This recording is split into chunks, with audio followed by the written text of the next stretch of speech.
నీ పేరు మీనాక్షమ్మ? అవును సార్, నా పేరు మీనాక్షి.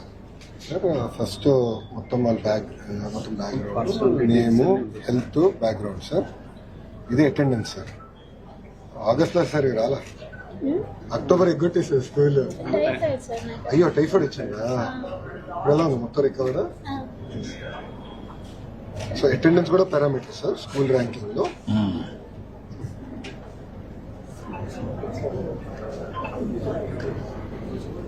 నీ పేరు శివకిషోరయ్య? ఏం చేస్తావా నువ్వు? Lorry driver. నీ వైఫ్ ఏం చేస్తుంది పార్వతి? ఇంట్లోనే ఉంటుందమ్మా. అది కాకుండా ఇంకేమైనా ఆదాయం ఉందా? లేదు సార్.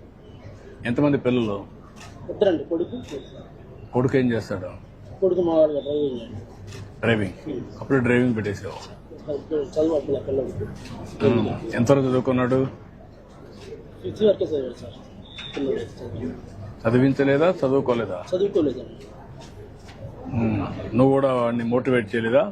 అంటే స్కూల్ తీసుకెళ్ళి వదిలిపెడుతున్నాను, వర్క్ వెళ్ళిపోతున్నాను, స్కూల్ నుంచి జంపింగ్ అట్లా. ఎప్పుడన్నా మాట్లాడడం కానీ ఎప్పుడు చేయలేదు నువ్వు వాడితో? చేశాను చాలా వరకు. ఖండించాను, తీసుకెళ్ళి పంపించాను, టీచర్స్తో మాట్లాడాను. అది ఆ మైండ్ సెట్ అసలు చదువు మీద చేస్తలేదు సార్. అంటే ఎప్పుడు నాకు కూర్చొని పెట్టి మాట్లాడడం, దాని ప్రయోగాలు చెప్పడం అన్ని చేసావా? అన్ని ప్రయత్నాలు చేసావు. ఇప్పుడు ఎంత వయసు ఎంత వాడికి, మీ అబ్బాయికి? 21 సార్. పెళ్ళయిందా? లేదు సార్.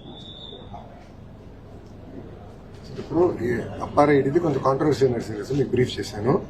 ఈ అప్పార్ ఐడి వస్తే ఏంటంటే అడ్వాంటేజ్, ఈ డ్రాప్ అవుట్స్ ఎవరున్నారో మాకు తెలిసిపోతుంది సార్. అర్లీ మానిటర్ చేసుకుని అటెండెన్స్ పెట్టి సిస్టమ్స్ మేము పెట్టుకోవచ్చు.